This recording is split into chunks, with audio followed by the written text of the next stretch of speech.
Selamat datang di channel Roman Kehidupan, channel yang menceritakan novel dengan judul Kaya Dalam Semalam. Jangan lupa like, komen, dan subscribe. Selamat mendengarkan. Bab 336. Turun dari Gunung Tianshan. Wow, seruan di bawah panggung semakin meriah. Melihat pemimpin dan nyonya pemimpin yang saling mencintai, mereka sebagai murid yang melihatnya juga sangat senang. Dan 4 gadis, angin bunga salju rembulan, dalam kebahagiaan itu juga merasa sedikit iri. Di tengah sorak-sorai para murid, Qinlang berjalan turun dari panggung sambil menggandeng tangan Zhong Yu. Pesta berlanjut, semua orang mulai menampilkan berbagai pertunjukan di atas panggung, menyanyi, seni, tarian del, tepuk tangan dan seruan dari bawah panggung berhenti. Ayo jalan-jalan keluar, Qinlang berbisik pada Zhong Yu. Mereka berjalan keluar dari aula, bintang-bintang bertaburan. Di langit malam, suhu di sana sedikit dingin dan udaranya sangat segar. Qinlang memeluk Zhong Yu memberinya sedikit kehangatan. Dua orang itu duduk di atas puncak ermu, mengucapkan kata-kata manis di bawah sinar rembulan. Qinlang menggenggam tangan Zhong Yu memberinya kehangatan. Jam 12 malam, Istana Yao Yu menyalakan kembang api. Satu persatu titik merah menjulang ke langit, bunga-bunga indah bermekaran di langit, dengan latar belakang pemandangan malam bersalju di sekitar Tianshan. Itu sangat romantis. Zhong Yu, Qinlang melihat Zhong Yu yang sedang menengadahkan kepalanya. Melihat kembang api, seperti dewi yang turun dari khayangan. Kenapa? Zhong Yu melirik dan menemukan Qinlang yang sedang menatapnya dengan dalam. Tidak apa. Bulan malam ini bulat sekali, kata Qinlang acuh tak acuh membuat Zhong Yu tertawa geli. Senyum Zhong Yu lebih indah daripada kembang api di langit malam. Dia perlahan mendekat ke Zhong Yu, memeluknya dan mengecup bibir Zhong Yu. Zhong Yu juga menanggapi dengan senang. Mereka tenggelam dalam ciuman romantis itu, merasa kalau saat ini adalah saat paling indah dalam hidup mereka. Suhu dingin sudah mereka lupakan. Saat ini, sebuah bayangan hitam berjalan keluar dari istana Yao Yue, pemimpin Qin. Bayangan hitam itu datang ke hadapan Qinlang. Orang itu adalah pemimpin dari organisasi Kuangsa, pemimpin Huang. Sebelumnya organisasi Kuangsa juga ikut menyerang istana Yao Yue. Melihat Qinlang dan Zhong Yu sedang berciuman, pemimpin Huang sangat malu. Dia berdeham beberapa kali. Uhuk-uhuk, dia datang di waktu yang sangat tidak tepat. Qinlang dan Zhong Yu terkejut dan buru-buru saling menjauh, melihat ada orang di sana. Mereka juga merasa sangat malu. Zhong Yu menundukkan kepalanya, wajahnya sudah semerah apel. Pemimpin Huang, datang tengah malam seperti ini, apakah ada perlu sesuatu? Qinlang bertanya pada pemimpin Huang. Maaf pemimpin Qin, mengganggu waktumu berdua dengan istri, kata pemimpin Huang sambil menyeringai. Tanpa mengetahui perkataannya membuat Zhong Yu semakin ingin menyembunyikan kepalanya ke dalam lubang. Begini, aku baru mendapatkan informasi ini. Geng pemuda Tiongkok Amerika memberikan surat perang kepada dunia bela diri Tiongkok, dan dalam setengah bulan lalu, wakil mereka Li Haisa sudah membunuh 4 ketua dari biara Taichi, Hua San, Wu Yi, Wu Liang. Karena Tianshan sedikit terpencil, kita jarang berkomunikasi dengan dunia bela diri dataran tengah sehingga informasi ini baru sampai tadi, kata pemimpin Huang. Qinlang terkejut. Dia pikir kemungkinan besar geng pemuda Tiongkok datang membalas dendam ke Tiongkok karena kematian Yang Tian. Kalau begitu bukannya dia sumber apinya. Dan juga, geng pemuda Tiongkok sekarang sudah membunuh 4 ketua Yang. Berarti mereka kejam dan ganas. Bisakah dunia bela diri Tiongkok menahan serangan dari geng pemuda Tiongkok? Jika membiarkan kearoganan geng pemuda Tiongkok, mau ditaruh di mana reputasi dunia bela diri Tiongkok? Pemimpin Qin, sekarang aku baru tahu kalau ternyata Anda yang mengalahkan Yang Tian. Maafkan atas ketidaksopananku, kata pemimpin Huang. Sebulan lalu saat pertempuran di Yanjing, organisasi dan fraksi Tianshan tidak tahu apa yang sebenarnya terjadi. Beberapa hari lalu, informasi pertempuran di Yanjing baru terdengar di Tianshan. Yang Tian membunuh Tuan Fukai, kekuatan seni bela dirinya tidak perlu Diragukan lagi, dan di pertempuran Yanjing, ada orang yang mengalahkan Yang Tian. Kekuatan seni bela diri orang ini bahkan lebih menakutkan, dan orang itu adalah Qin Lang, geng dan fraksi yang ada di Tianshan semuanya terkejut ketika mereka menyerang Istana Yao Yue. Mereka mengira Qin Lang hanyalah bocah tidak dikenal, ternyata dia adalah orang yang memiliki kemampuan luar biasa. Pemimpin Huang tidak perlu segan, sekarang bagaimana kondisi di sana? Qin Lang bertanya cemas. Li Haisa menantang semua orang dunia bela diri Tiongkok, mengundang mereka untuk melakukan pertempuran di Danau Jinhai Yanjing. Dia akan membalas dendam di sana. Waktunya adalah tanggal 1 Januari. Pemimpin Qin Lang, itu adalah hari ini. Pemimpin Huang buru-buru menjelaskan kepada Qin Lang, hari ini. Qin Lang berpikir cepat dalam benaknya. Li Haisa berani menantang semua dunia bela diri Tiongkok. Pastinya dia memiliki kepercayaan diri, bahkan jika akhirnya dia dikalahkan juga membutuhkan bayaran yang berat, dia juga bertanggung jawab atas pertempuran ini, dia harus menghentikan pembunuh gila Li Haisa itu. Zhong Yu, kita turun gunung sekarang. Qin Lang berkata pada Zhong Yu, racun di tubuh Zhong Yu juga sudah sepenuhnya hilang, tidak masalah jika dia turun gunung sekarang. Baik, Zhong Yu mengangguk. Qin Lang, Zhong Yu dan pemimpin Huang kembali ke istana Yao Yue. Saat ini pesta sudah akan berakhir. Qin Lang naik ke panggung dan menyampaikan kalau dia akan pergi. Murid-murid di bawah panggung mulai bergumam, mereka tidak ingin Qin Lang pergi. 4 gadis angin bunga salju. Rembulan, bahkan lebih mengkhawatirkan Qin Lang. Istana Yao Yue adalah bagian dari dunia bela diri Tiongkok, dan kedatangan geng pemuda Tiongkok kali ini memiliki hubungan denganku juga, jadi aku harus pergi. Kata Qin Lang dengan keras, ada murid yang mengerti. Seorang murid wanita dengan pinggang besar berdiri mendukung Qin Lang dan berkata pada murid lainnya, pemimpin adalah orang yang bermoral, jika pemimpinnya tidak pergi berarti pemimpin orang yang tidak benar. Kita mencintai pemimpin. Apakah kita akan menahan pemimpin di sini dan membuat pemimpin diejek oleh dunia bela diri? Aku dukung pemimpin. Kata-kata murid ini menjangkiti lebih banyak orang. Akhirnya lebih dari 600 murid istana Yao Yue berteriak keras di saat yang bersamaan. Dukung pemimpin, dukung pemimpin.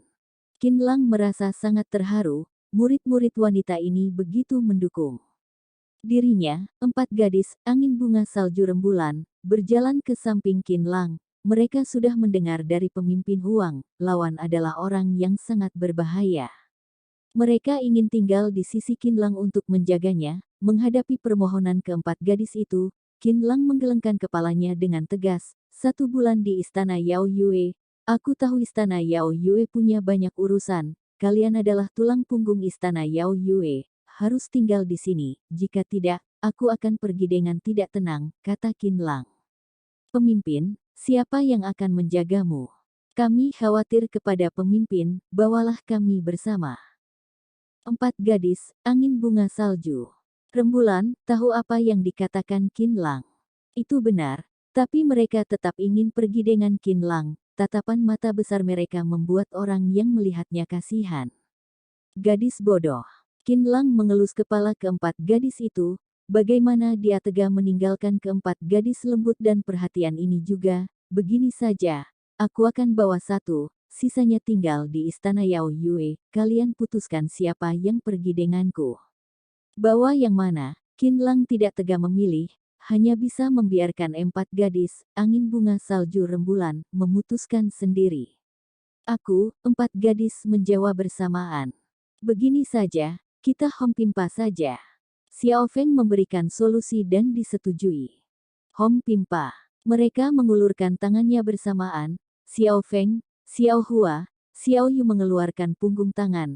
Hanya Xiao Xue yang mengeluarkan telapak tangan.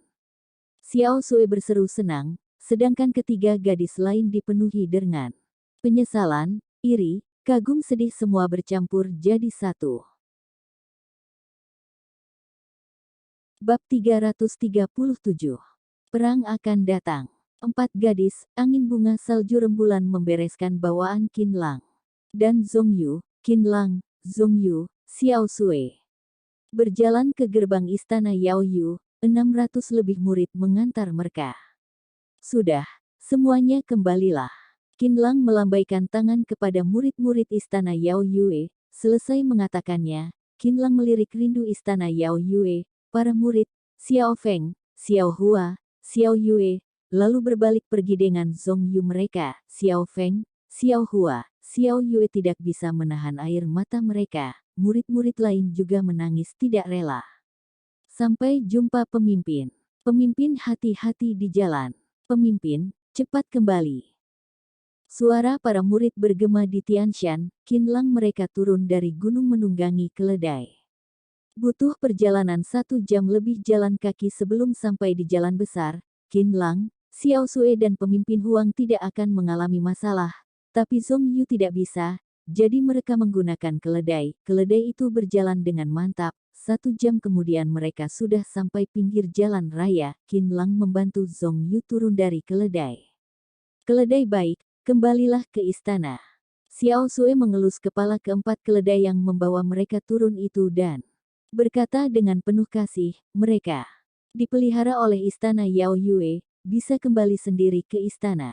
Pemimpin Qin, ini adalah mobil yang kami siapkan, cepat naik ke mobil. Pemimpin Huang menunjuk bas yang berhenti di pinggir jalan. Baik, terima kasih pemimpin Huang. Selesai mengatakannya, Qinlang, Zhongyu dan Xiao Sui naik ke bas. Bas dibawa oleh murid pemimpin Huang. Mobil melaju menuruni gunung. Di sepanjang bentangan pegunungan Tianshan, mobil melaju dengan cepat. Mereka melewati tempat di mana bawahan Songyi ditempatkan. Tetapi saat ini, stasiun itu kosong. Hari sebelumnya, Songyi meminta bawahan ini untuk kembali ke Yanjing untuk menerima upah. 1 bulan tidak melihat Qinlang turun dari gunung. Songyi yakin kalau Qinlang sudah mati. Pagi jam 7, Qinlang mereka sampai di bandara kota Wu. Qinlang pamit kepada pemimpin Huang lalu menaiki pesawat menuju Yanjing. 4 jam kemudian mereka akan tiba di Yanjing. Semoga mereka masih sempat mengejar ketinggalan pertempuran itu. Danau Jinhai adalah tempat wisata terkenal di Yanjing, tapi hari ini, wisatawan yang ingin mengunjungi tempat itu harus kecewa karena tempat itu sudah diblokir oleh polisi. Para wisatawan sangat tidak puas dan mereka memarahi para polisi yang menjaga. Mereka datang jauh-jauh ke Yanjing tapi tidak bisa mengunjungi Danau Jinhai. Silahkan pergi. Kalian tidak bisa masuk hari ini, tolong perhatiannya. Seorang polisi wanita berkata pada wisatawan yang mengelilingi, polisi wanita itu adalah Wang Chen. Hari ini polisi Yanjing bertanggung jawab atas ketertiban di luar Danau Jinhai. Polisi Yanjing sudah mengetahui tentang pertempuran antara Li Haisa dan dunia bela diri Tiongkok, tapi mereka tidak boleh ikut campur. Bahkan jika ada orang mati juga tidak bisa. Pertarungan hidup mati dengan bela diri sudah menjadi peraturan dunia bela diri selama ribuan tahun. Yang bisa polisi lakukan adalah mencegah pertempuran ini merugikan orang-orang biasa. Pada saat ini, orang-orang dari dunia bela diri mulai berdatangan satu demi satu. Banyak orang dengan pakaian kuno mulai berjalan ke Danau Jinhai. Wang Chen adalah orang yang bertanggung jawab untuk memeriksa identitas mereka. Setiap orang dari dunia bela diri hanya perlu memberitahu nama mereka dan boleh masuk. Wang Chen sangat menghormati para pendekar modern ini. Master Miao Feng silahkan masuk. Wang Chen mempersilahkan Master Miao Feng dari aliran Shaolin untuk masuk dari gerbang tempat wisata. Konon ini adalah pertempuran bela diri yang mempertaruhkan martabat dan kelangsungan dunia bela diri Tiongkok. Wang Chen yang terobsesi dengan seni bela diri sangat tertarik. Dalam hatinya, dia sangat membenci Li Haisa yang membunuh 4 ketua fraksi. Dia ingin melihat langsung bagaimana dunia bela diri Tiongkok melenyapkan iblis ini. Wang Chen menggunakan identitas sebagai polisinya untuk masuk ke dalam tempat wisata itu, melihat banyak orang-orang dari dunia bela diri yang tiba di sana. Wisatawan di sana baru menyadari kalau akan terjadi sesuatu yang besar di Danau Jinhai hari ini. Mereka baru berhenti berteriak ingin masuk tempat wisata itu. Sebuah BMW X7 melaju memasuki tempat wisata. Mobil itu adalah milik Fang Zheng. Setelah pengobatan 1 bulan lebih, kakinya sudah lebih baik, tapi dari hasil diagnosis dokter, bahkan jika sembuh, kakinya juga tidak bisa sembuh seperti dulu. Sekarang Fang Zeng berjalan pincang.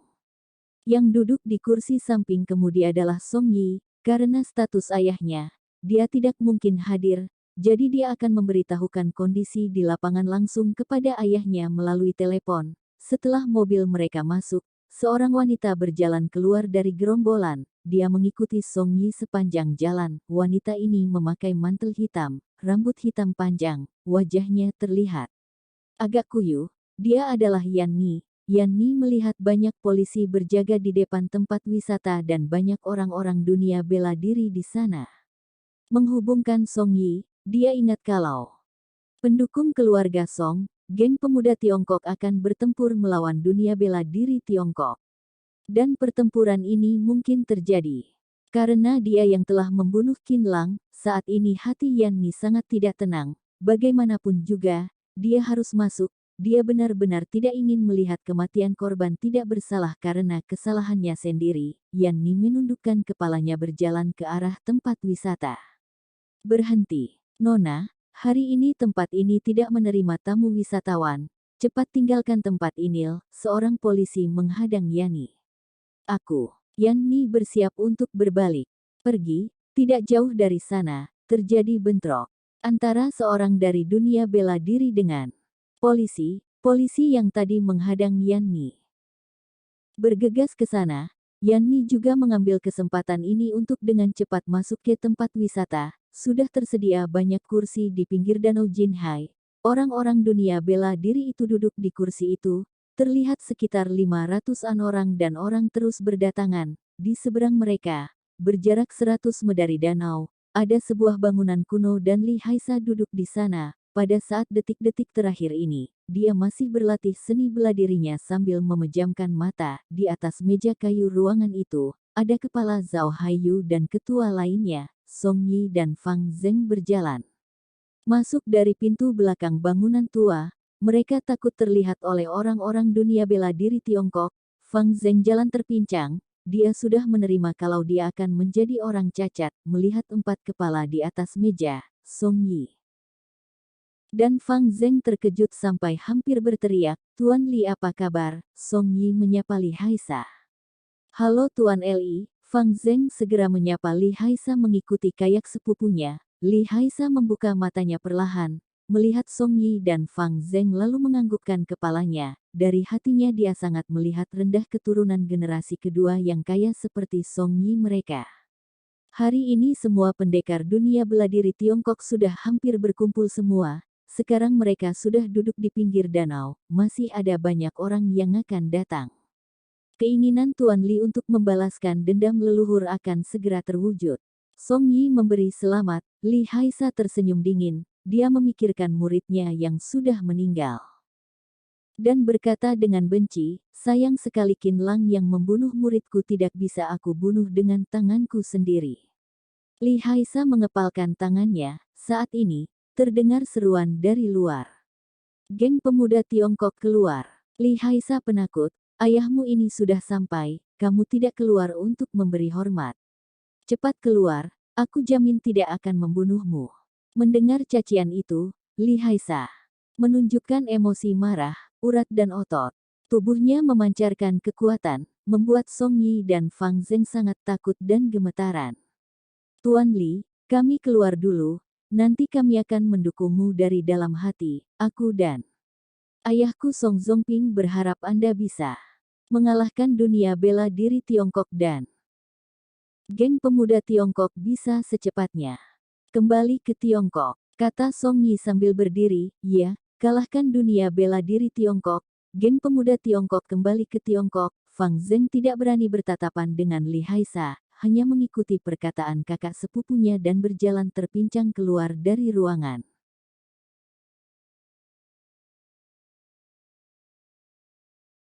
Bab 338. Situasi genting. Orang-orang dari dunia bela diri semua sudah berkumpul dan mereka semua adalah tokoh-tokoh terkenal dalam dunia bela diri Tiongkok. Ada kepala biara aliran Shaolin, kepala biara Miao Feng, aliran Kong Tong, Yan Guizi, aliran Emei Guru Feng. Chen aliran telapak besi, aliran Qing Cheng. Keluarga Jiang Hedong, keluarga Cenglingnan semua sudah hadir. Keluar, bajingan. Menjadi pengecut sekarang. Berani mengacau di Tiongkok, sudah bosan hidup ya. Murid-murid dari berbagai fraksi berseru sombong, Song Yi Fang Zeng, Wang Chen, Yan Ni di antara gerombolan itu, diam-diam mengawasi. Beberapa ratus meter dari semua orang dunia bela diri berkumpul. Masih ada beberapa orang yang berdiri di tepi danau, menonton pertempuran yang akan datang ini. Zhong Zhaoshen dan Zhong Xuesan, sebagai penguasa dunia bawah tanah Yanjing, memiliki hak untuk mengawasi dari pinggir, dan Zhong Zhaoshen juga tahu bahwa keluarga Song pasti bekerja sama dengan geng pemuda Tiongkok. Jika kali ini dunia bela diri Tiongkok kalah, itu juga bukanlah hal bagus untuk keluarga Zhong. Tepat ketika emosi semua orang sudah mencapai klimaks, pintu bangunan kuno terbuka. Li Haisa keluar sambil tersenyum dingin. 6 bawahan ikut di belakangnya dan tangan mereka membawa 4 kepala dari para pemimpin, seperti Ketua Biara Taichi, Organisasi Wu Liang, Organisasi Wu Yi, Organisasi Hua San. Semua orang tercengang. Murid-murid yang tadinya berseru sombong semua terdiam. Takut menarik perhatian Li Haisa. Bagus sekali, siapa ketua kalian? Silakan keluar. Li Haisa tertawa dingin. Amitabha. Kepala biara Miao Feng berdiri dan berjalan maju berkata pada Li Haisa, saya kepala biara Shaolin. Dermawan Li datang ke Tiongkok untuk membunuh dan terus memprovokasi rekan-rekan dunia bela diri Tiongkok. Saya tidak akan membiarkanmu pergi. Aliran Shaolin selalu dianggap sebagai yang tertinggi di dunia bela diri. Jadi kepala biara Miao Feng yang berbicara terlebih dahulu. Kepala biara Shaolin, sepertinya umurmu juga sudah 90-an tahun.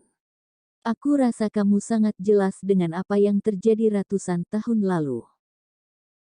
Kata Li Haisa, sebelum kalian mati, aku akan membuat kalian mengerti alasan kematian kalian. Waktu itu dunia bela diri Tiongkok membantai semua keluarga leluhurku, mengatakan kalau perbuatan yang dia lakukan pantas mendapat hukuman mati. Kalian setiap hari menyebut diri kalian benar dan beradab, kebijakan moral dan kebenaran, semua itu munafik. Hari ini, aku akan membalaskan hutang darah leluhurku. Kalian akan berakhir seperti keempat orang ini. Li Haisa menunjuk kepala para ketua yang dibawa oleh bawahannya, aku akan mengambil kepala kalian untuk dipersembahkan kepada leluhurku. Seluruh tubuh kepala biara Miao Feng memancarkan aura kuat begitu mendengar perkataan mengerikan Li Haisa dan tersenyum dingin. Waktu itu Huruli mengkhianati negara untuk kesenangannya sendiri. Jika bukan rekan-rekan dunia bela diri bekerja sama untuk mencegah konspirasinya, dia sudah bekerja sama dengan negara asing, menjual rakyat kita, merebut tanah kita, menipu rakyat kita. Pengkhianat seperti ini pantas mati. Sekarang kamu membela pengkhianat itu dan bahkan ingin membalaskan dendam. Aku dengan jelas memberitahumu, berdirinya geng pemuda Tiongkok adalah sebuah kesalahan, dan kamu hanya berangan-angan jika kamu ingin membalaskan dendam untuk pengkhianat negara. Perkataan kepala biara Miao Feng membuat orang-orang dari dunia bela diri mulai semangat, tapi emosi Li Haisa semakin memuncak. Keledai botak, cari mati. Li Haisa meraung keras, tubuhnya terbang cepat ke arah kepala biara Miao Feng. Aku akan membasmi hama sepertimu untuk rekan-rekan dunia bela diri. Jubah kepala biara Miao Feng terangkat, mengarahkan tongkat di tangannya melesat ke arah Li Haisa. 2 jam kemudian, pesawat yang dinaiki Qin Lang mereka tiba di bandara Yanjing. Turun dari pesawat, Qin Lang segera memanggil mobil menuju Danau Jinhai. Di dalam mobil, Qin Lang menghubungi Zhong Zhaoshen. Dia tahu kalau Zhong Zhaoshen pasti tahu masalah ini. Tetua Zhong, bagaimana kondisi saat ini? Tanya Qin Lang. Dia merasa Zhong Zhaoshen pasti ada di lokasi. Dia ingin mengetahui kondisi terkini di sana. Bagaimana kamu bisa tahu? Aku mendapatkan berita ini saat di Tianshan. Sekarang aku dan Zhong Yu sedang dalam perjalanan menuju Danau Jinhai, dan racun dalam tubuh Zhong Yu sudah sepenuhnya dihilangkan, kata Qin Lang. Baik. Zhong Zhaoshen mengatakan baik. Tapi nada suaranya jelas terdengar sangat berat, karena situasi saat ini sangat genting, kondisi Danau Jinhai sekarang sangat kacau. Kepala Biara Shaolin Master Miao Feng, Ketua Aliran Telapak Besi Hong Jiu Quan, Ketua Aliran King Cheng Wei Tian Xiao dan sekitar 10 pendekar lain sudah mati di tangan Li Haisa. Keadaan saat ini sangat tegang. Melihat kondisi seperti ini, dunia bela diri Tiongkok sudah tidak memiliki kekuatan untuk bertarung lagi. Qin Lang terkejut, dia sama sekali tidak menyangka situasi di sana sudah sangat kritis, pertempuran ini disebabkan olehnya. Sekarang banyak orang yang mati karenanya, Qin Lang merasa sangat bersalah. Aku segera sampai. Qin Lang langsung mematikan panggilan. Qin Lang, apa yang terjadi? Melihat ekspresi Qin Lang yang berubah kelam, Zhong Yu bertanya dengan perhatian, tidak apa. Jangan khawatir, Qin Lang tersenyum pada Zhong Yu. Supir, berhenti, seru Qin Lang. Supir ini mengendarai dengan sangat lambat. Qin Lang merasa seperti kura-kura. Supir memberhentikan mobilnya. Qin Lang dengan gesit melangkah ke posisi kemudi dan mendorong supir untuk duduk di kursi samping kemudi lalu berkata pada orang-orang di mobil, Zhong Yu, aku akan membawa dengan cepat, jangan takut, Xiao Xue, jaga Zhong Yu. Selesai mengatakannya, Qin Lang menyalakan mobil langsung masuk ke gigi 5. Menginjak pedal gas sampai penuh dan mobil melaju dengan kecepatan 120 km per jam, mobil itu melesat keluar seperti cita. Menyalip mobil di jalan satu demi satu.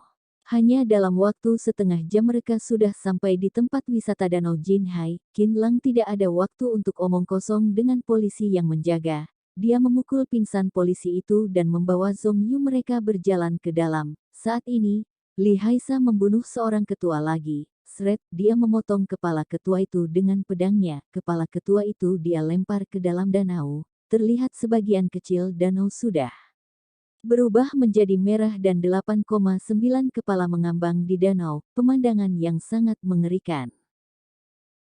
Li Haisa berdiri di atas permukaan danau, jurus tapak bintang kutub sudah dia sempurnakan, dia tidak akan tenggelam walaupun berdiri di atas permukaan danau, bajunya sudah penuh oleh bercak darah dan tangannya sudah menjadi merah darah. Hahaha. Li Haisa tertawa melihat orang-orang dunia bela diri di pinggir danau, ketua aliran Shaolin, aliran King Cheng, aliran telapak besi sudah mati di bawah pedangku. Bukannya dunia bela diri Tiongkok adalah tempat berkumpulnya orang-orang berbakat, bagiku kalian semua hanya sampah. Selanjutnya siapa yang akan menjadi orang sial yang mati di bawah pedangku? Ayo maju. Provokasi Li Haisa membuat orang-orang dari dunia bela diri Tiongkok menjadi marah, tapi tidak ada yang berani maju. Bahkan kepala biara Miao Feng bukanlah lawan Li Haisa, mereka maju sama dengan cari mati. Kenapa? Dunia bela diri Tiongkok hanya tersisa pengecut. Li Haisa tertawa dengan arogan, saat membunuh keluarga leluhurku, kalian semua berebutan untuk menjadi yang pertama. Sekarang ketika kalian akan mati, semuanya menjadi penakut. Dunia bela diri Tiongkok bisa bertahan puluhan tahun dengan sampah seperti kalian. Sungguh sebuah keajaiban. Hahaha, sekelompok orang tidak berguna, sekelompok sampah. Kamu, aliran Kongtong Yan Guizi, benar-benar marah dan ingin bertarung melawan Li Haisa, tapi istrinya menahannya. Kamu lupa dengan janjimu tadi malam. Sekarang siapa yang maju siapa yang mati? Aku mohon jangan terbawa emosi.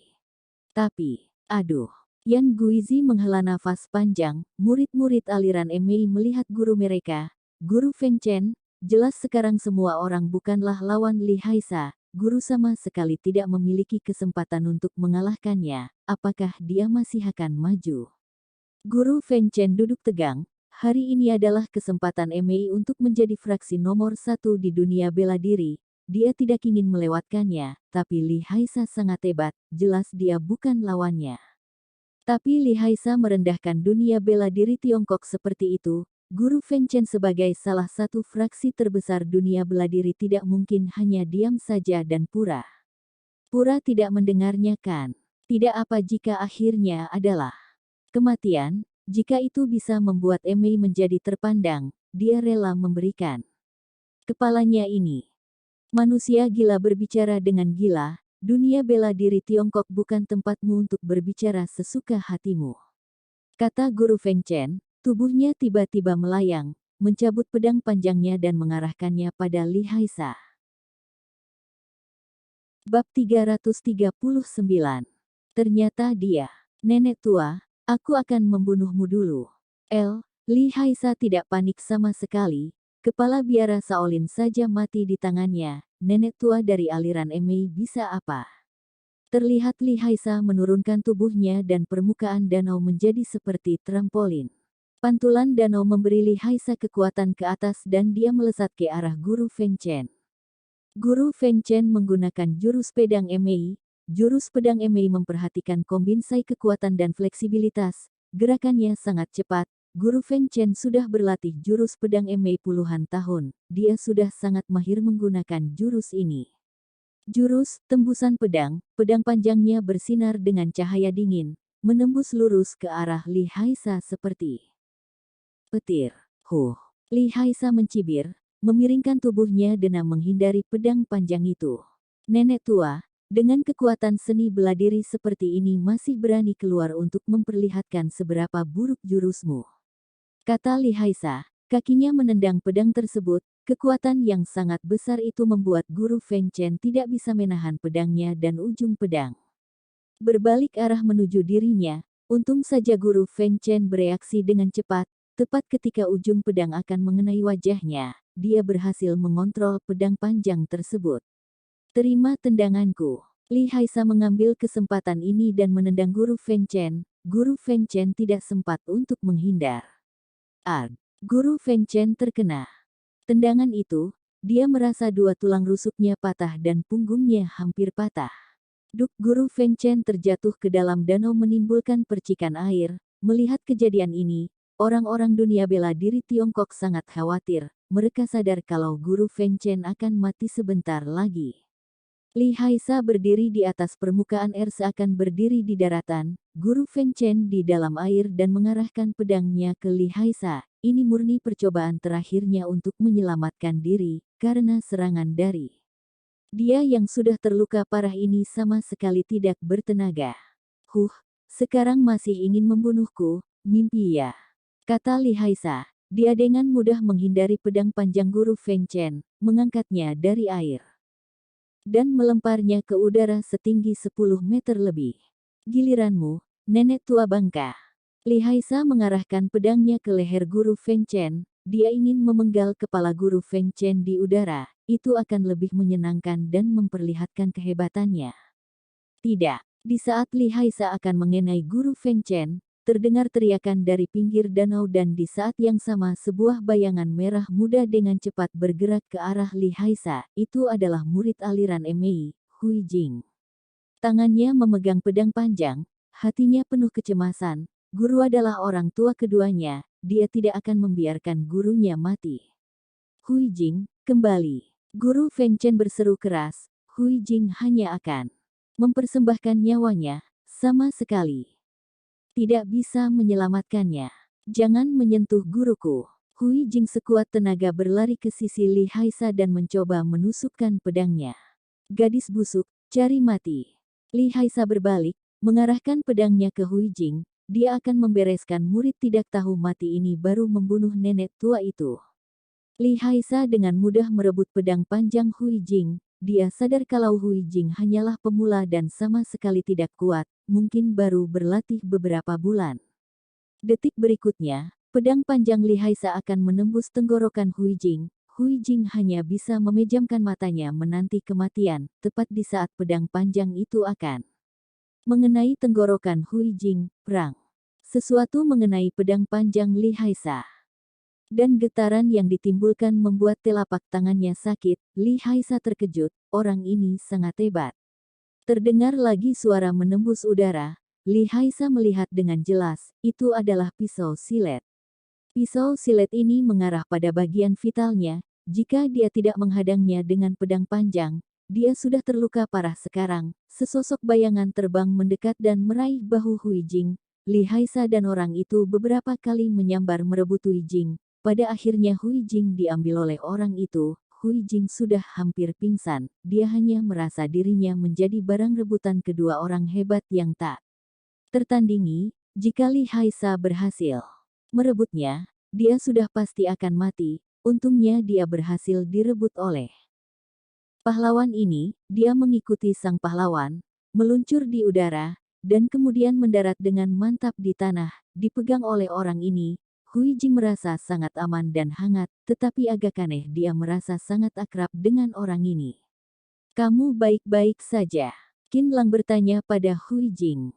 Begitu mereka sampai di pinggir danau, mereka melihat Li Haisa yang akan membunuh orang. Qin Lang segera menembakkan pisau silet di tangannya tanpa berkata apapun dan dengan cepat melayang ke arah Li Haisa untuk menyelamatkan wanita itu. Ketika Qin Lang dan Hui Jing saling melihat wajah satu sama lain, mereka tercengang, mereka seketika terdiam seperti patung.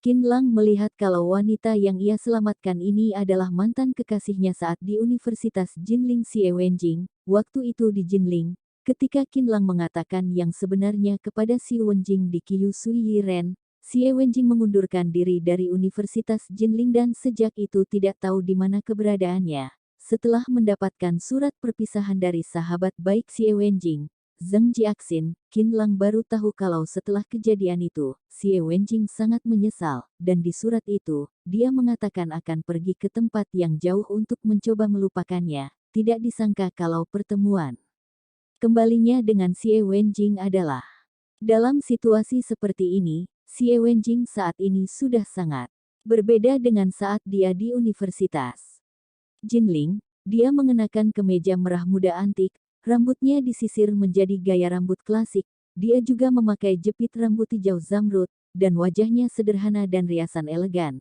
lebih terlihat polos daripada saat Qin Lang pertama bertemu dengannya di universitas.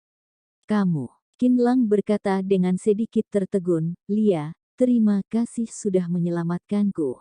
Xie Wenjing berkata malu. Dia sama sekali tidak menyangka kalau orang yang menyelamatkannya adalah Qin Lang. Beberapa bulan tidak bertemu Qin Lang. Saat bertemu lagi, dia tidak bisa menahan perasaan di hatinya. Kamu sudah boleh melepaskanku, Xie Wenjing berbisik. Saat ini Qin Lang baru sadar kalau dia masih memeluk pinggang Xie Wenjing. Dia buru-buru melepaskan. Kedua kenalan lama itu bertemu dengan banyak emosi, dan orang-orang dunia bela diri lainnya melihat bahwa Qin Lang menyelamatkan Xie Wenjing dari tangan Li Haisa. Itu juga merupakan dorongan khusus untuk moral, dan mereka bertepuk tangan. Bagus, keren sekali. Bunuh Li Haisa. Banyak para senior dunia bela diri yang tercengang melihat Qin Lang. Mereka sudah lama berkecamuk di dunia bela diri tapi sama sekali tidak mengenali pemuda itu. Dari fraksi mana pemuda berbakat ini? Dari keluarga mana? Apakah jangan-jangan dia adalah? Ada beberapa senior yang teringat pertarungan di Yanjing beberapa bulan lalu. Anda orang yang hebat, datang ke sini untuk membunuh aku Li Haisa, kenapa tidak melaporkan nama? Li Haisa berdiri di permukaan danau dan bertanya pada Qin Lang, menghadapi orang dengan kekuatan seni bela diri tinggi. Bahkan jika itu adalah musuh, dia tetap menghormatinya, terutama pemuda berbakat seperti Qin Lang ini. Sangat disayangkan Qin Lang berdiri di kubu lawan. Dia masih harus membunuhnya. Qin Lang bertatapan dengan Li Haisa. Dia melihat di bangunan kuno, bawahan Li Haisa yang memegang kepala Zhao Haiyu dan ketua lainnya. Lalu melihat danau yang sudah berubah menjadi warna merah. Kepala ketua biara Miao Feng dan ketua lainnya yang terombang-ambing di danau. Dengan amarah di hatinya, dia berkata dengan berani, dengar dengan baik, aku adalah pemimpin istana Yao Yue dunia bela diri Tiongkok, Qin Lang, hari ini kamu membantai rekan-rekan bela diriku, aku akan mengambil nyawamu untuk menghormati para pahlawan yang telah meninggal. Bab 340. Kebaikan dan kejahatan pasti ada balasannya. Ketika Qin Lang menyebutkan namanya, semua orang yang hadir terkejut. Orang-orang dunia bela diri Tiongkok di pinggir danau baru tahu kalau pemuda di depan mereka adalah Qin Lang, yang menjadi terkenal setelah pertarungan Yanjing sebulan lalu. Dia yang mengalahkan Yang Tian 1 bulan lalu. Lebih muda dari perkiraanku, kekuatan seni bela dirinya sangat kuat. Tentu saja yang paling terkejut adalah Song Yi, Yan Ni dan Li Haisa. Tiga orang itu, kenapa dia masih hidup? Bagaimana mungkin dia masih hidup? Hati Song Yi bergetar dengan hebat, dia yakin Qin Lang sudah mati, kenapa sekarang Qin Lang bisa muncul di sini? Kenapa? Apa yang terjadi? Song Yi terus berhubungan dengan Song Zongping dari telepon. Song Zongping terus memperhatikan kondisi pertempuran ini. 2 jam lalu, pertempuran berjalan dengan lancar. Setiap Li Haisa berhasil membunuh satu orang, Qin Lang muncul, dia tidak mati. Song Yi berkata kepada ayahnya dengan tertegun. Apa? Song Zongping terkejut, jantungnya berdegup kencang, dia memiliki firasat buruk, bukankah katamu dia sudah mati? Kenapa dia tidak mati? Song Yi, bagaimana kamu melakukan sesuatu? Song Zongping terus memarahi Song Yi membuat jantungnya berdebar. Ayah, jangan khawatir, bahkan jika dia tidak mati, dengan kemampuan Tuan Li, dia juga tidak akan hidup, percayalah padaku, Song Yi buru-buru menjelaskan. Semoga seperti itu, Song Zongping menghembuskan nafas dalam, melihat Qin Lang, Yan Ni tercengang, dia menutup mulutnya hampir berteriak, Qin Lang tidak mati, dia tidak membunuh Qin Lang. Rasa bersalah di hatinya hilang setengah, Qin Lang tidak mati, bagaimana dengan Zhong Yu mereka? Pastinya masih hidup, juga kan? Pasti begitu, semuanya tidak ada yang mati. Yan Ni berharap demikian, dan melihat Qin Lang yang tiba-tiba muncul, Wang Chen tidak bisa berhenti berpikir. Dia menyadari bahwa saat ini dia mengharapkan kehadiran Qin Lang. Kamu Qin Lang. Qin Lang yang membunuh muridku Yang Tian. Li Haisa bertanya dengan penuh semangat. Benar, itu aku. Qin Lang mengaku terus terang. Hahaha. Li Haisa tertawa menggila, berkata sambil melihat langit, muridku, guru hari ini bisa membalaskan dendammu, kamu tunggulah, bocah sialan yang membunuhmu akan segera menemuimu untuk meminta maaf. Saat melihat Qin Lang lagi, mata Li Haisa dipenuhi hawa membunuh, bocah sialan. Membunuh muridku, kamu harus turun untuk meminta maaf padanya, tenang saja, aku akan membunuhmu dengan cara yang paling menyakitkan, membuatmu tersiksa sampai mati sebelum mengirimmu untuk menemui muridku. Bocah sialan, ayo maju. Li Haisa meraung seperti singa, dia menurunkan tubuhnya. Permukaan danau di bawahnya menjadi fleksibel seperti trampolin dan dengan cepat tubuh Li Haisa terlempar ke atas menyerbu Qin Lang. Qin Lang terkejut, Li Haisa ini memang hebat, bisa menggunakan auranya untuk mengendalikan air. Qin Lang menyiapkan kakinya dan tubuhnya terbang melompat ke atas langit. Setinggi 20 meter seperti seekor elang, setelah menerima kekuatan internal dari Li Xiaoyao, keterampilan Qin Lang tidak seperti dulu lagi. Dan melompat tinggi ke udara bukanlah masalah sama sekali. Li Haisa bergegas ke udara, kekuatan Qin Lang juga sedikit mengejutkannya, wajar saja Qin Lang bisa mengalahkan Yang Tian. Kekuatannya memang tidak bisa dianggap remeh. Kekuatan bela dirimu memang bagus, tapi bertemu denganku, mereka yang di danau itu adalah akhirmu. Li Haisa melihat Qin Lang yang masih berada di langit dan berkata dengan arogan. Tapak bintang kutub tahap ke-7, langkah Sirius. Li Haisa menyerang Qin Lang dari bawah ke atas. Dia yang mengeluarkan jurus langkah Sirius seperti segerombolan serigala buas, menyebarkan taringnya dan menerjang Qin Lang. Qin Lang menggunakan jurus 100 putaran yang ada dalam langit dan bumi. Bersatu untuk melawan jurus Li Haisa itu, Li Haisa hanya merasa kekuatan besarnya tidak mempengaruhi Qin Lang.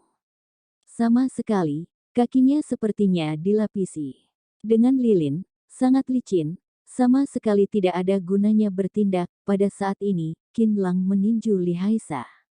Hati Li Haisa bergetar dan buru-buru mengangkat tinjunya untuk menahan serangan itu, tapi ketika tinju mereka bersentuhan, Li Haisa dengan ngeri menyadari kalau kekuatan Qin Lang sangat kuat yang bahkan tidak bisa ia tandingi.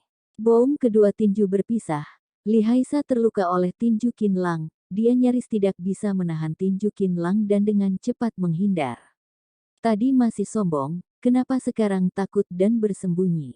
Qin Lang tidak memberikan Li Haisa kesempatan untuk beristirahat dan terus menghajarnya. Jurus dari langit dan bumi bersatu terus digunakan untuk menyerang Li Haisa. Li Haisa sama sekali tidak memiliki kekuatan untuk melawan dan menahannya. Kekuatan internal Qin Lang sangat kuat dan ganas, bahkan hanya menahan serangan Qin Lang sudah membuat Li Haisa terluka. Li Haisa sangat terkejut, mengapa dia tampak lemah di hadapan pemuda ini. Mengapa kekuatan internal Qin Lang bisa begitu kuat? Ini sama sekali tidak seperti kekuatan yang seharusnya dimiliki pemuda 20-an tahun, tapi seperti kekuatan internal ratusan tahun. Saat ini Li Haisa merasa takut pada Qin Lang melihat Qin Lang yang datang dan langsung membalik keadaan. Dunia bela diri Tiongkok yang sudah tertekan 2 jam lebih akhirnya menjadi lega. Semua orang menyemangati Qin Lang. Qin Lang, semangat. Bunuh dia untuk membalas dendam senior kita yang sudah dibunuhnya. Li Haisa, bukannya kamu sombong. Coba saja untuk menyombongkan diri lagi. Biur. Li Haisa masuk ke dalam danau, dan Qin Lang mendarat di permukaan danau. Dia juga berdiri di permukaan danau. Kekuatan internalnya sangat kuat.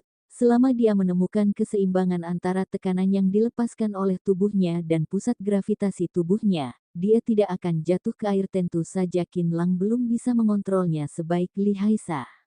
Orang-orang dunia bela diri Tiongkok kembali tercengang. Mereka tidak menyangka Qin Lang akan sehebat itu bisa berdiri di atas permukaan danau juga. Di antara mereka tidak ada yang bisa melakukan itu. Li Haisa masuk ke dalam air seperti menghilang. Li Haisa, jangan menjadi penakut. Kamu sudah membunuh banyak rekan dunia bela diri Tiongkok. Hari ini adalah hari kematianmu, Qin Lang berkata pada permukaan danau. Boom, tiba-tiba permukaan danau di bawah kaki Qin Lang seperti meledak. Li Haisa dipanggil Hiu. Haisa dalam bahasa Mandarin berarti ikan hiu karena keterampilan bawah airnya yang sangat baik. Tadi dia bersembunyi di dalam air dan memfokuskan posisi Qin Lang lalu bergegas menyerangnya dari dalam air seperti ular. Li Haisa menahan Qin Lang dari belakang. Mereka berdua terbang ke langit. Dia membuka mulutnya dan mengarahkan mulutnya ke aorta darah di leher Qin Lang. Boom! Reaksi Qin Lang sangat cepat. Dia mendorong kepalanya ke belakang mengenai wajah Li Haisa. Li Haisa kehilangan beberapa giginya. Qin Lang menguatkan lengannya dan Li Haisa mau tidak mau melepaskan Qin Lang. Manusia rendahan. Qin Lang menendang dada Li Haisa. Li Haisa berteriak kesakitan. Kamu membantai rekan-rekan dunia bela diri Tiongkok. Ini satu pukulan, kata Qin Lang. Satu tinju mengenai perut Li Haisa, organ dalam perutnya hancur berkeping-keping.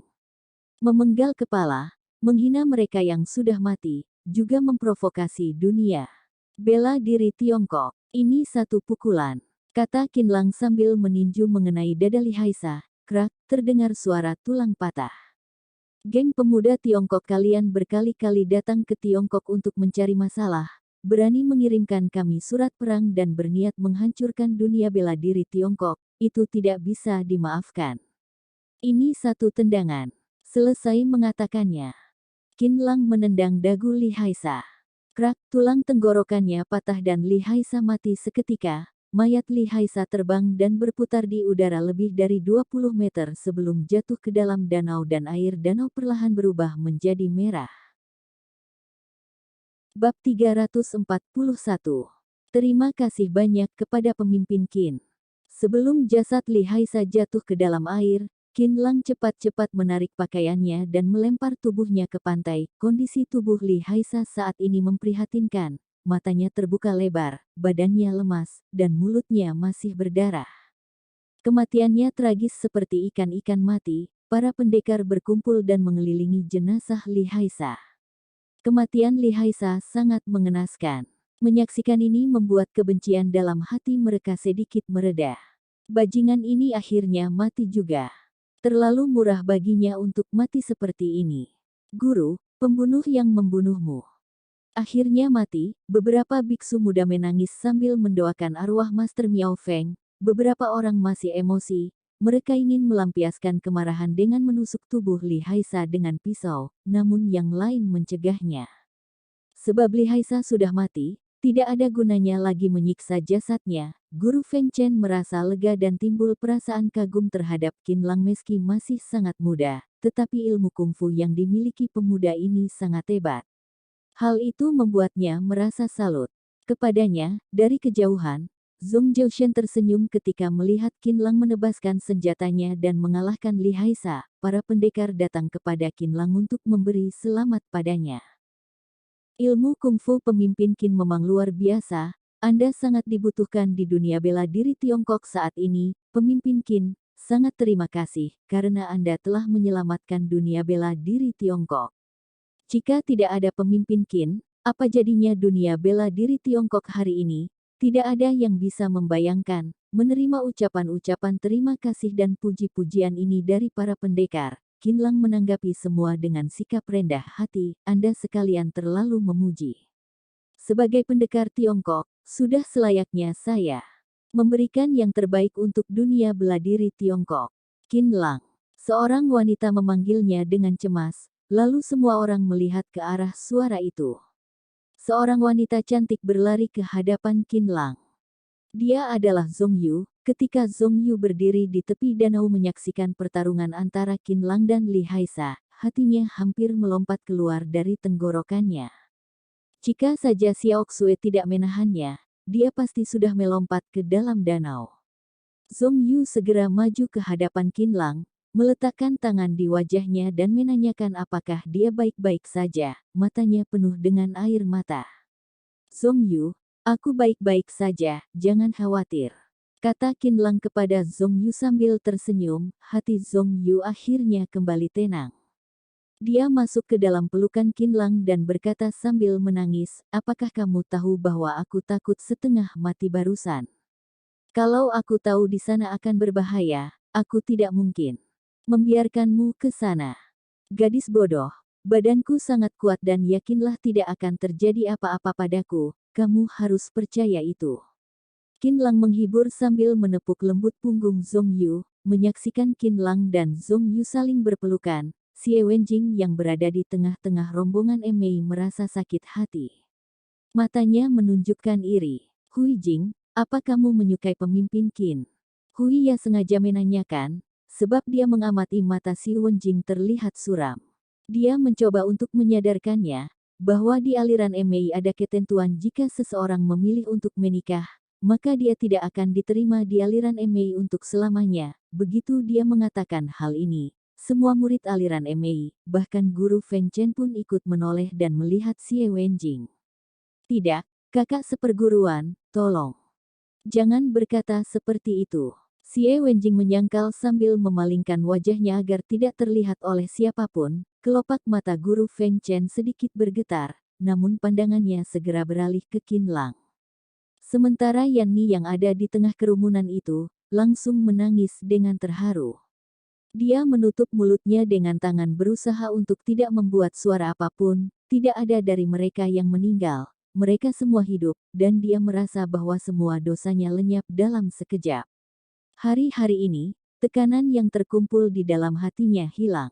Yan Ni ingin melangkah maju dan meminta maaf kepada Qin Lang dan Zhong Yu secara langsung, tapi dia takut Qin Lang akan membunuhnya. Dia memandang Qin Lang dengan perasaan campur aduk, kemudian diam-diam berbalik dan pergi, melihat Qin Lang menyerang dan memukul Li Haisa di udara sampai akhirnya sekarat. Song Yi langsung mematung di tempat. Sekali lagi dia merasa dikalahkan oleh Qin Lang. Sekarang, dia harus bagaimana melaporkan hasil pertempuran itu kepada ayahnya. Fang Zheng, yang berada di samping, awalnya datang ke sini dengan antusias, karena ingin melihat bagaimana Li Haisa membunuh semuanya. Keluarga Song masih ada harapan untuk membalikkan keadaan keluarga mereka. Maka kedudukan keluarga Fang juga akan ikut terangkat, tetapi dia tidak menyangka bahwa Qin Lang akan muncul di tengah jalan, dan Fang Zheng mengira pada saat itu bahwa Qin Lang pasti akan terkalahkan dan mati di sini. Sehingga dendam sebelumnya akibat kakinya yang menjadi lumpuh, dapat terbalaskan, tetapi perkembangan selanjutnya, dan hasil akhir ini sama sekali di luar bayangannya. Melihat situasi tragis Li Haisa, Fang Zheng menjadi kaku karena ketakutan. dan dia tiba-tiba merasa bahwa pada saat itu Qin Lang hanya membuat lumpuh kakinya. Hal itu sudah sangat bermurah hati kepadanya. Song Yi, Song Yi, teriak Song Zongping dengan keras di ponsel Song Yi. Dia menelepon Song Yi beberapa kali, tetapi Song Yi tidak menyadarinya. Ah, Song Yi baru saja menjawab. Bagaimana situasinya sekarang? Apakah Tuan Li telah membunuh Qin Lang? Tanya Song Zongping. Tidak, kata Song Yi dengan gemetar. Tuan Li telah dibunuh. Mendengar kalimat ini, Song Zongping merasa semua harapan telah hilang. Kata-kata Song Yi langsung membungkamnya. Klontang. Song Yi mendengar ponsel ayahnya jatuh ke tanah. Dia berseru dengan cemas, "Ayah, ayah, kamu baik-baik saja?" "Ayah." "Dua, kakak sepupu, jangan berteriak, ayo cepat lari sebelum Qin Lang menemukan kita." Fang Zheng berbisik kepada Song Yi pada detik ini di sini, keadaan Song Yi dan yang lainnya sangat berbahaya. Fang Zheng dan Song Yi buru-buru meninggalkan kawasan wisata Danau Jinhai, setelah menyaksikan Qin Lang beraksi dengan kekuatan supernaturalnya yang luar biasa. Entah apa sebabnya, Wang Chen tiba-tiba merasa tenang, bahkan ikut merasa bangga. Murid-murid dari berbagai aliran, semuanya turun ke danau dan ramai-ramai memunguti tengkorak Master Miao Feng dan yang lainnya. Biksu-biksu dari aliran Shaolin turut hadir di sana untuk melakukan upacara doa untuk arwah para senior yang telah meninggal pada hari itu. Mengenai keenam orang kaki tangan dari Li Haisa, para pendekar telah membuat kesepakatan untuk membiarkan masing-masing dari keenam aliran termasuk Shaolin, Kong Tong, King Cheng, dan sisanya, agar membawa satu orang kembali ke alirannya, untuk dipelihara dan dididik menjadi orang yang baik. Beberapa pendekar senior bertanya kepada Qin Lang tentang situasinya. Ternyata tidak banyak yang tahu tentang keberadaan aliran bernama Istana Yao Yue di Gunung Tianshan, bila sampai saat ini, Qin Lang masih ingin menyembunyikan identitas dari mereka. Sepertinya akan mustahil. Sebab meski dia tidak mengatakannya, mereka akan berusaha mencari tahu sampai dia mengakuinya. Jadi lebih baik, dia mengaku saja. Dia menceritakan kepada para rekan pendekar, tentang guru-gurunya, guru besar Nenek Biyu, guru kedua Chu Chun Sui, guru ketiga Li Xiaoyao, dan yang lainnya. Namun Qin Lang sama sekali tidak menyebutkan kalau identitas dirinya sebenarnya adalah anak haram dari keluarga Qin. Hampir semua aliran telah menderita kehilangan banyak hari ini. Bagi aliran lain yang tidak mengalami korban jiwa, meski sebenarnya mereka berniat untuk menjamu Qin Lang, namun mempertimbangkan ungkapan menari di atas penderitaan orang lain, mereka tidak punya pilihan selain untuk melepaskan niat ini. 500 lebih pendekar membubarkan diri dan kembali ke tempat masing-masing. Sebelum berangkat, mereka mengucapkan selamat tinggal kepada Qin Lang, dan mengundang Qin Lang untuk mengunjungi mereka ketika dia punya waktu. Pemimpin Qin, aku benar-benar kagum dengan kungfu yang Anda miliki. Kelak ada waktu, silahkan mampir ke Gunung Kongtong. Aku ingin mengundang Anda makan siang, sebagai tanda terima kasih karena telah berjasa menyelamatkan dunia kungfu Tiongkok, ucap Ketua Yan Guizi dari aliran Kongtong. Tuan Yan terlalu sungkan, aku pasti akan datang berkunjung ketika ada waktu, kata Qin Lang sambil mengangkat tangannya memberi hormat. Baguslah, seru Yan Guizi. Kemudian bersama istrinya dan juga murid-muridnya, mereka meninggalkan Danau Jinhai. Rombongan yang paling terakhir berpamitan pada Qin Lang adalah aliran Mei. Guru Feng Chen beserta murid-murid perempuannya berjalan ke hadapan Qin Lang.